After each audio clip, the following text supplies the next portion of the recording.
नमस्कार, खबरें जारी न्यूज 24 पर मैं हूं आपके साथ मकसूद खान। सियासत में भले ही यह कहा जाता हो कि दिल्ली का रास्ता उत्तर प्रदेश से होकर गुजरता है, लेकिन यूपी के गढ़ को जीतने के लिए दलित वोट बैंक की अहमियत से भी इनकार नहीं किया जा सकता। और 2024 के मुकाबले के लिए तमाम दल दलित और पिछड़ों पर ही फोकस करते दिखाई दे रहे हैं। लेकिन 24 के लोकसभा चुनाव में दलित वोट बैंक ने बड़ा सस्पेंस तैयार किया है और इसकी वजह है मायावती की पार्टी का कमजोर होना और अखिलेश यादव का पीडीए फॉर्मूला। ऐसे में सबसे बड़ा सवाल यही कि आखिर यह दलित वोटर गया किधर। बात चाहे एनडीए गठबंधन की हो या फिर इंडिया अलायंस की, दोनों ही पक्ष दलितों के सहारे दिल्ली पर कब्जे की तैयारी कर रहे हैं। तो आइए आज आपको उत्तर प्रदेश का दलित सियासी समीकरण समझाने की कोशिश करते हैं और आपको बताते हैं कि यूपी के दलित वोटर्स दिल्ली जिताने की कितनी ताकत रखते हैं।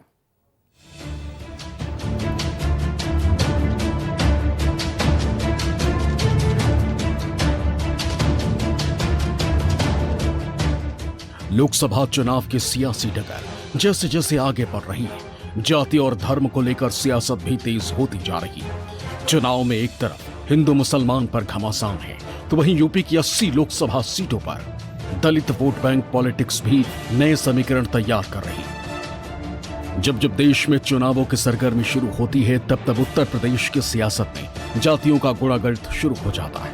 यूपी के रास्ते दिल्ली की सियासत को नापने की कोशिश करने वाली हर पार्टी चुनावी मौसम में ओबीसी और दलित वोट बैंक को अपने पाले में करने के लिए हर मुमकिन कोशिश में जुट जाती है। और इस बार भी 2024 लोकसभा चुनावों की सुगबुगाहट के साथ ही उत्तर प्रदेश में दलित वोट बैंक को साधने की बड़ी कवायद शुरू हो गई। यूपी की सभी 80 लोकसभा सीटों पर कब्जे को लेकर बीजेपी और राहुल अखिलेश की जोड़ी के अपने अपने दावे हैं। एनडीए हो या फिर इंडिया गठबंधन, यूपी की सभी 80 लोकसभा सीटों को जीतकर दिल्ली की सत्ता पर काबिज होने का दावा कर रहे हैं। लेकिन इस बार उत्तर प्रदेश का दलित मतदाता अभी तक खामोश है। भारतीय जनता पार्टी हो, सपा कांग्रेस हो या फिर बहुजन समाज पार्टी, सभी सियासी दल दलित वोट बैंक को अपने पाले में लाने का पुरजोर प्रयास कर रहे हैं। लोकसभा चुनाव और यूपी की सियासी हवा को लेकर राजनीति के जानकारों के मन में भी कई तरह के संशय हैं। यूपी में राम मंदिर निर्माण और योगी सरकार के फैसलों का कितना असर होगा, ये तो नतीजे तय करेंगे। लेकिन जानकार मानते हैं कि यूपी की 80 सीटों पर अखिलेश यादव का पीडीए फॉर्मूला मायावती और बीजेपी के वोट बैंक में सेंधमारी कर सकता है। और अगर ऐसा हुआ तो इसका असर चुनावी नतीजों में साफ दिखाई देगा। चुनाव में नया क्या है? तो नया राम मंदिर बनना इस चुनाव की नई बात है। दूसरे इस चुनाव की नई बात है, कामयाब है कि नहीं इस पर बाद में बात करेंगे। दूसरे है योगी आदित्यनाथ जी का बुलडोजर।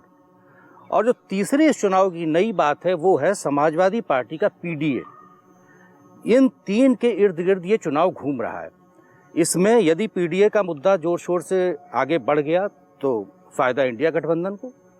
अगर इस चुनाव में बुलडोजर बाबा, जैसे कि आपने देखा इसके पहले जो अतीक अहमद और मुख्तार अंसारी और इस तरह की चीज़ें हुई, और मोदी जी का नाम तो है ही इस चुनाव में। ये मुद्दे 2022 में नहीं थे विधानसभा में, ये मुद्दे 2019 में भी नहीं थे। ये नए मुद्दे हैं इस चुनाव के और ये पूरा चुनाव इसी के इर्द गिर्द जा रहा है।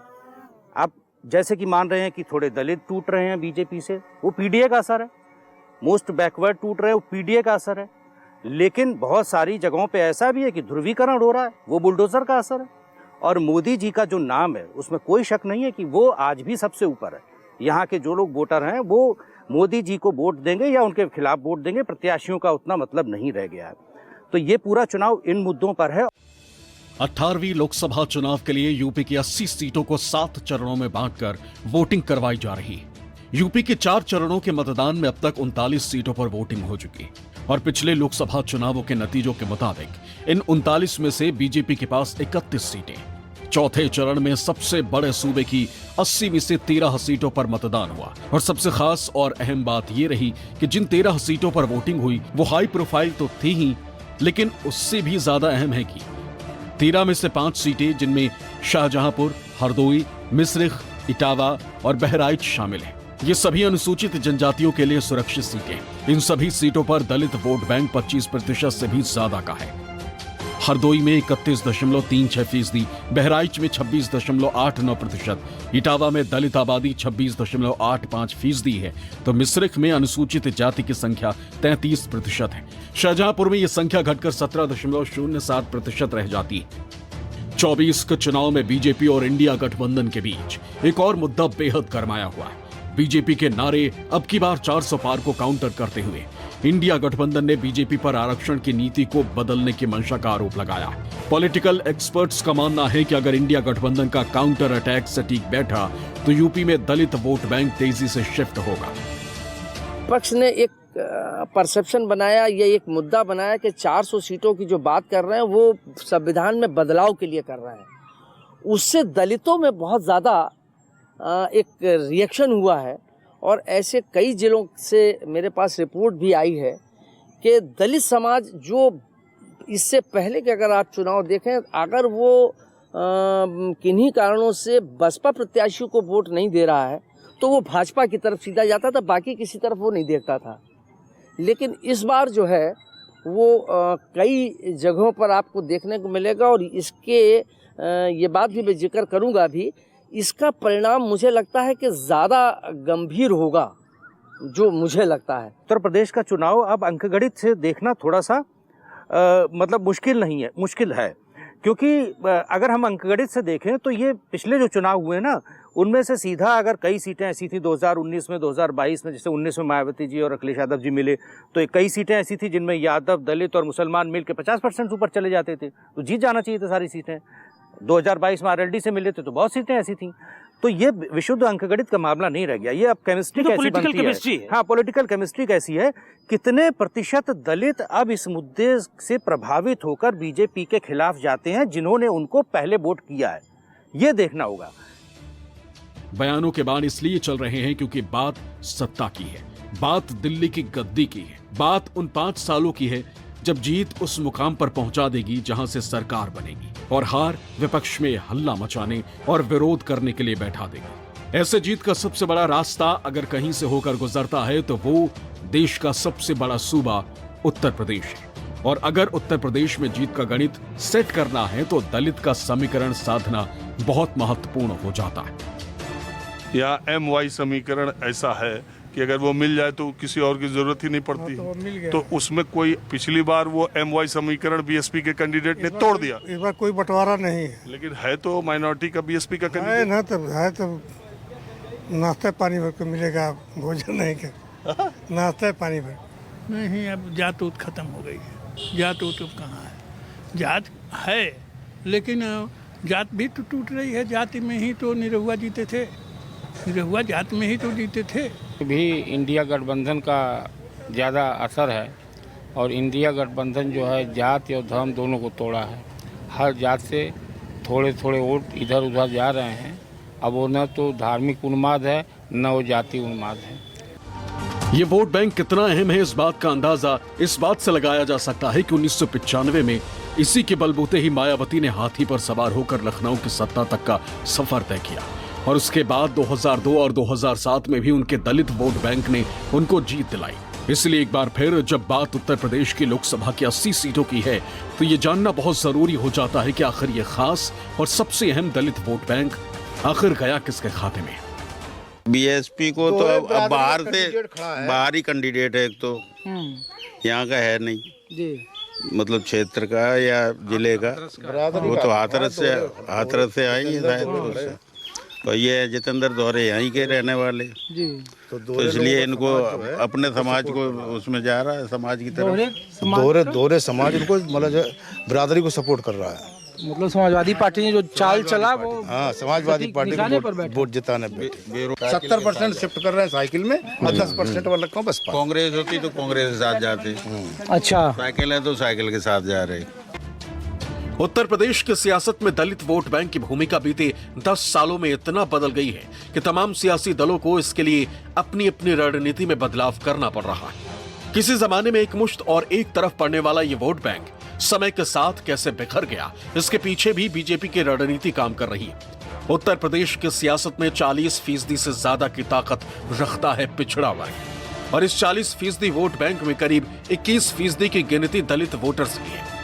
2007 तक दलित वोटर मायावती के साथ मजबूती के साथ खड़ा था। यूपी की सियासत में 2012 से दलित वोट बैंक में टूट की कहानी शुरू हुई और 2014 में बीजेपी ने सूबे के बहुत बड़े दलित वोट बैंक पर कब्जा जमा लिया। ताजा आंकड़ों के मुताबिक 66 उपजातियों वाले दलित वोट का बड़ा हिस्सा बीजेपी के साथ है। परिवर्तन चाह रहे हैं। अच्छा, तो लोग ये पूछ रहे हैं कि आखिर बीएसपी के जो समर्थक थे पिछले बार तो साथ में लड़े थे, तब भी 65,000 से हार गए। इस बार कैंडिडेट की वजह से आप लोग कैंडिडेट की वजह से, कैंडिडेट की सब वजह से, दोनों साहब की बिरादरी कैंडिडेट की वजह से, बिरादरी बरादरी की वजह से सब वोट दे रहे। अच्छा, सब वही है, सब आप लोग वही हैं भाई साहब? हाँ वही है सर, हाँ सब वही है। दलित वोट बैंक में सबसे बड़ी आबादी जाटव समाज की है। ये वोट बैंक अभी भी बहुजन समाज पार्टी के साथ है, लेकिन बची हुई बाकी जातियों में बिखराव नजर आता है और इन बचे हुए हिस्सों के लिए बीजेपी और समाजवादी पार्टी में खींचतान मची हुई। 2024 चुनाव में पीडीए के फॉर्मूले के साथ अखिलेश यादव 90% वोट हासिल करने का दावा कर चुके हैं और जमीनी हकीकत भी कुछ इसी तरह नजर आती है। यूपी में कांग्रेस और समाजवादी पार्टी के बीच सीट शेयरिंग का मुद्दा सुलझने के बाद इंडिया गठबंधन में जोर शोर से जातीय जनगणना के साथ साथ पिछड़े वर्ग को अपने पाले में लाने की कोशिश कर रही थी।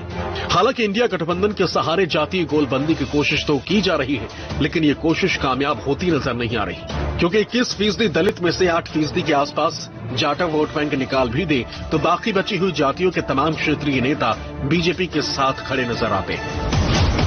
लेकिन तमाम समीकरण जब न्यूज 24 ग्राउंड जीरो पर पहुंचा तो दलित का साथ या तो हाथ के साथ नजर आया या फिर साइकिल के साथ। ऐसे तो ये बीजेपी के जो सांसद यहाँ पे वर्तमान में है डॉक्टर रामशंकर कढ़ेरिया, इनका इतना व्यक्तिगत इतना विरोध है कि इटावा लोकसभा से बिल्कुल मुश्किल ही है नामुमकिन इनको कोई हम लोगों का समाज का वोट, एससी समाज का वोट बिल्कुल नहीं मिल रहा है, छात्रों का वोट नहीं मिल रहा है, बीएसपी का वोट कुछ पड़ रहा है। अच्छा, क्या भाई साहब क्या है इस बार? 60-40 का रेस ये 60-40, बीजेपी तो यहाँ खत्म।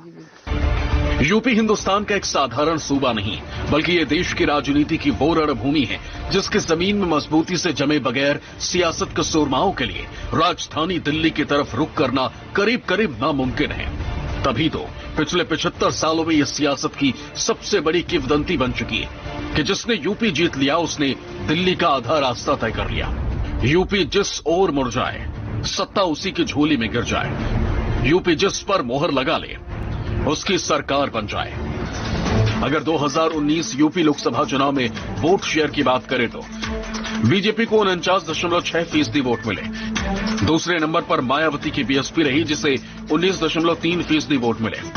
तीसरे नंबर पर अखिलेश यादव की समाजवादी पार्टी को 18% वोट मिले। चौथे नंबर पर कांग्रेस रही जिसे महज 6.3% ही वोट शेयर ही मिल पाया। वहीं अन्य के खाते में 6.8% वोट गए। जब जब देश में चुनावों की सरगर्मी शुरू होती है तब तब उत्तर प्रदेश की सियासत में जातियों का गुणागणित शुरू हो जाता है। यूपी के रास्ते दिल्ली की सियासत को नापने की कोशिश करने वाली हर पार्टी चुनावी मौसम में ओबीसी और दलित वोट बैंक को अपने पाले में करने के लिए हर मुमकिन कोशिश में जुट जाती है और इस बार भी 2024 लोकसभा चुनावों के साथ ही उत्तर प्रदेश में दलित वोट बैंक को साधने की बड़ी कवायद शुरू हो गई। यूपी लोकसभा में आरक्षित सीटों की संख्या 17 है, जबकि करीब 21% दलित वोट ज्यादा सीटों पर निर्णायक भूमिका में है। दलितों में सबसे ज्यादा संख्या जाटव समुदाय की है। 2014 में बीजेपी यहां से सभी 17 सीटें जीतने में कामयाब हुई थी, जबकि 2019 के चुनाव में बीजेपी को 15 सीट मिली थी।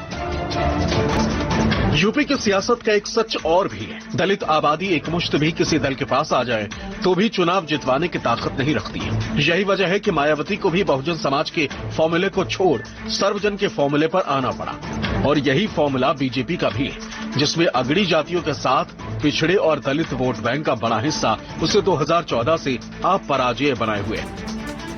Bureau report, news 24। चुनाव मतलब न्यूज